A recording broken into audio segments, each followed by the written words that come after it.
राधे कृष्ण। प्रिय भक्तगणों, धर्म ज्ञान चैनल पर आपका स्वागत है।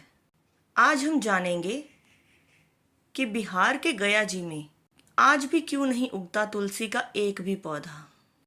गया जी में आज भी तुलसी का पौधा नहीं उगता है और ब्राह्मण कभी भी संतुष्ट नहीं होते हैं। इसकी कथा बेहद ही रोचक है। सनातन धर्म की मोक्ष स्थली गया जी में विष्णु पद मंदिर है, लेकिन विष्णु जी पर चढ़ने वाला तुलसी का एक भी पौधा वहां नजर नहीं आएगा। पितृपक्ष के दौरान पिंड दान करने गया जी में और अनेकों दूसरी जगह पर जाते हैं। ऐसा माना जाता है कि मरे हुए व्यक्ति का पिंड दान करने से उसकी आत्मा को शांति मिलती है। यदि सच्चे मन से पितरों की सदगति की कामना पितृपक्ष में की जाए तो पितृ देवता उससे भी संतुष्ट हो जाते हैं। जैसा कि वायु पुराण में उल्लेखित है कि सीता जी ने श्रद्धा पूर्वक बिना किसी सामग्री का प्रयोग कर मात्र रेत द्वारा दशरथ जी का पिंड दान कर उनका आशीर्वाद लिया। कहा जाता है कि गया में 5 वस्तु शापित हैं: कौवा, फल्गु, तुलसी, ब्राह्मण व गाय। यही कारण है कि यहाँ तुलसी का एक भी पौधा उगता नहीं है। महाब्राह्मण अर्थात महापात्रा कभी संतुष्ट नहीं होते हैं। फल्गु नदी में कभी पानी नहीं ठहरता। कौवा हमेशा लड़ झगड़ कर ही खा पाता है।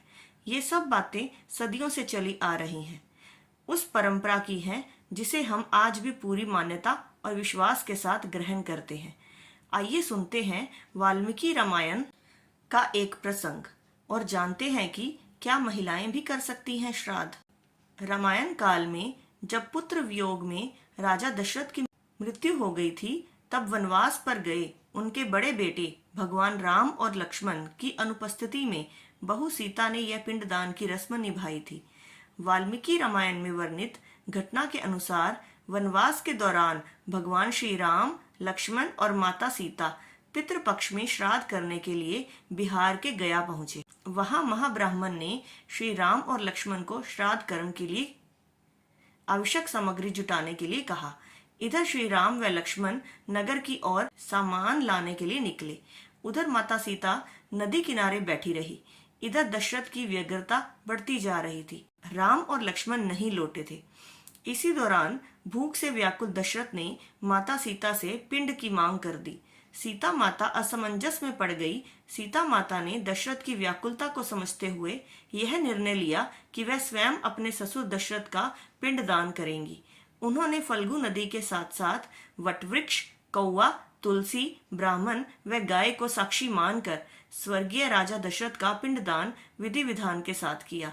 जैसे ही उन्होंने हाथ जोड़कर प्रार्थना की तो राजा दशरथ ने सीता माता का पिंड स्वीकार कर लिया। सीता माता इस बात से प्रफुल्लित हुई कि उनकी पूजा दशरथ ने स्वीकार कर ली है।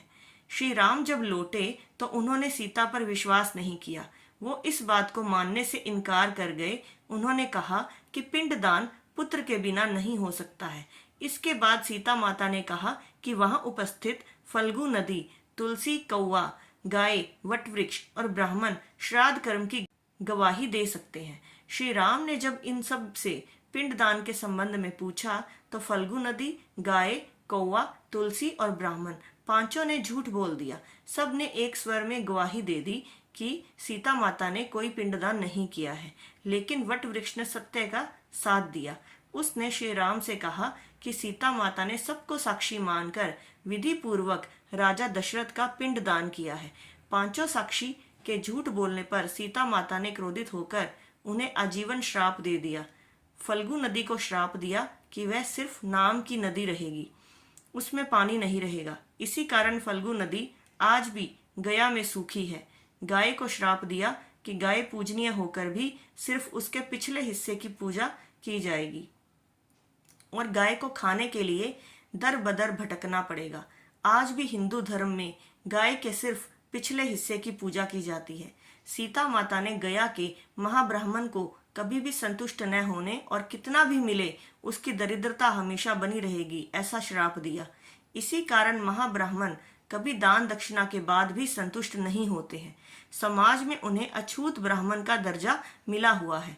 सीता माता ने तुलसी को श्राप दिया कि वह कभी भी गया की मिट्टी में नहीं उगेगी। यह आज तक सत्य है कि गया की मिट्टी में तुलसी नहीं उगाया जाता है। कौवा को हमेशा लड़ झगड़ कर खाने का श्राप दिया था। कौवा आज भी खाना अकेले नहीं खाता है। सीता माता ने जहां इन पांचों को श्राप दिया, वहीं सच बोलने पर वट वृक्ष को आशीर्वाद दिया कि उसे लंबी आयु प्राप्त होगी, वह दूसरों को छाया प्रदान करेगा। पतिव्रता स्त्री उनका स्मरण करके अपने पति के दीर्घायु की कामना करती हैं। मार्कंडेय पुराण में कहा गया है कि अगर किसी का पुत्र न हो तो पत्नी ही बिना मंत्रों के श्राद्ध कर्म कर सकती है। ग्रंथों में बताया गया है कि परिवार की महिलाएं भी श्राद्ध कर सकती हैं। इस बारे में धर्म सिंधु ग्रंथ के साथ ही मनुस्मृति, मार्कंडेय पुराण और गरुड़ पुराण का भी कहना है कि महिलाओं को तर्पण और पिंडदान करने का अधिकार है। इनके अलावा वाल्मीकि रामायण में भी कहा गया है कि सीता जी ने राजा दशरथ के लिए पिंडदान किया था। श्राद्ध करने की परंपरा बनी रहे और लोग अपने पितरों को न भूलें, इसलिए इस तरह की व्यवस्था बनाई गई है। वीडियो अच्छी लगे तो कमेंट में जय सिया राम जरूर लिखें और हमारे चैनल को सब्सक्राइब करना ना भूलें। जय श्री राम।